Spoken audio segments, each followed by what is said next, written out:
नागरिक उड़ान न्यूज 24 में आपका स्वागत है। देश और राज्य की खबरों में सबसे आगे। एनडीए सरकार और मोदी सरकार का चाल चरित्र और चेहरा किसान मजदूर महिला विरोधी है।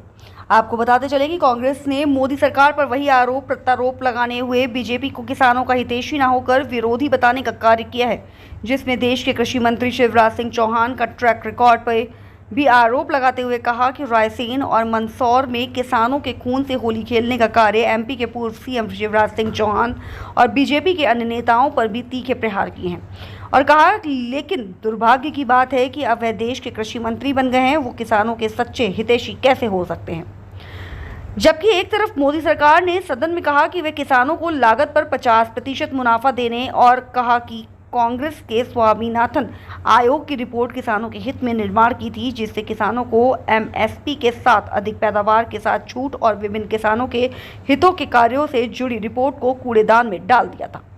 दूसरी तरफ मोदी सरकार ने 6 फरवरी 2015 में सुप्रीम कोर्ट में शपथ पत्र देकर कहा कि किसान को लागत पर कभी भी 50% मुनाफा नहीं दिया जा सकता और कांग्रेस ने स्वामीनाथन आयोग के 175 सिफारिशों को लागू कर दिया था और आगे बताया कि ऐसे में सच क्या है और झूठ क्या है, यानी बीजेपी सिर्फ लोगों को गुमराह करने की कोशिश कर रही है। ये दर्शाता है कि इनकी सोच किसान विरोधी है, जो किसानों को सिर्फ गुमराह और खोखले वादों और दावों तक ही सीमित रखना चाहती है। मोदी सरकार का चाल चेहरा और चरित्र किसान और खेत विरोधी है। ये बात किसान और किसान कल्याण विभाग पर चर्चा में साबित हुई और आज उसकी ढोल की पोल पूरी तरह से खुल गई। देश के कृषि मंत्री शिवराज सिंह चौहान ने, जिनका ट्रैक रिकॉर्ड कभी रायसेन में किसान के खून से होली खेलने का है तो कभी मंदसौर में किसान के खून से होली खेलने का है। दुर्भाग्य यह है कि अब वो देश के कृषि मंत्री बन गए हैं। देश के उसी कृषि मंत्री ने सदन को बरगलाया, देश को बरगलाया और किसान को बरगलाने की एक नाकाम कोशिश की।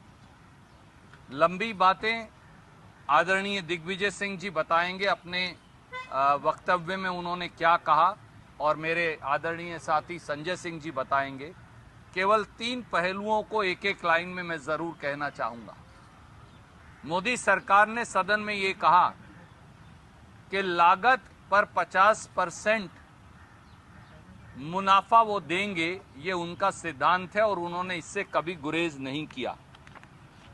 आज जब हमने मोदी सरकार का ये शपथ पत्र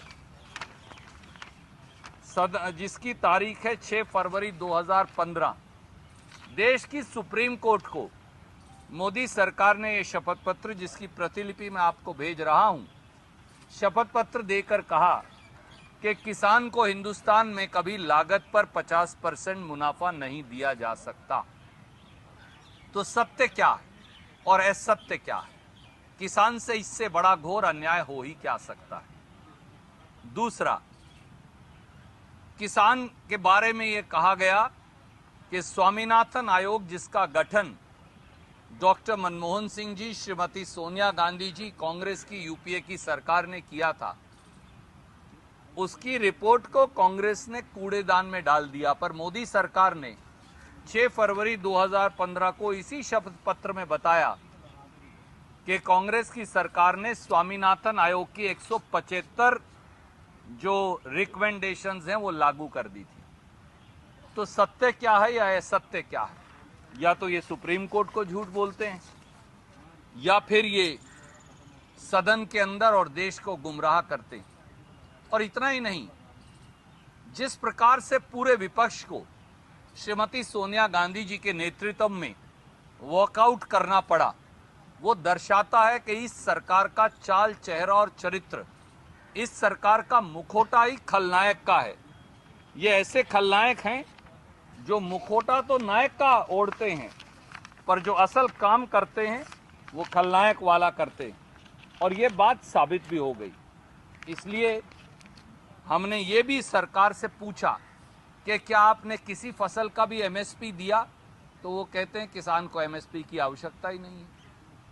लाखों किसान दिल्ली के दरवाजे पर पड़े रहे, करोड़ों किसान आंदोलन कर रहे हैं कि एमएसपी की गारंटी का कानून लाओ। अगर एमएसपी की जरूरत ही नहीं, अगर हमारी जिन्स, हमारी फसल एमएसपी से ज्यादा बिकती है, तो फिर एमएसपी की जरूरत क्या थी? पर यह हमने जब साबित किया इनके आंकड़ों, जवाबों और तथ्यों के साथ कि आज तक कभी भी मोदी सरकार ने न्यूनतम समर्थन मूल्य पर धान की आधी, गेहूं की 22% और बाकी 23 फसलों में से 21 फसलों में कोई फसल 5% से ज्यादा एमएसपी पर नहीं खरीदी। जब इतना बड़ा सत्य देश के सामने सदन के पटल पर आया, वो भी इन्हीं के जवाब के आधार पर, तो अब देश के प्रधानमंत्री, कृषि मंत्री और मोदी सरकार कहती है किसान को एमएसपी देने की आवश्यकता ही नहीं। ये बहुत बड़ा रहस्य उद्घाटन है। ये दर्शाता है कि इनकी सोच, इनकी मानसिकता, इनका रास्ता किसान विरोधी है, क्योंकि अब तो डिक्लेयर कर दिया कि किसान को एमएसपी की जरूरत नहीं, क्योंकि इनके मुताबिक किसान की फसल एमएसपी से ज्यादा मिलती है। भैया, अगर एमएसपी से ज्यादा मिलती तो करोड़ों किसान आंदोलनरत क्यों होते और वो एमएसपी की गारंटी का कानून क्यों मांगते?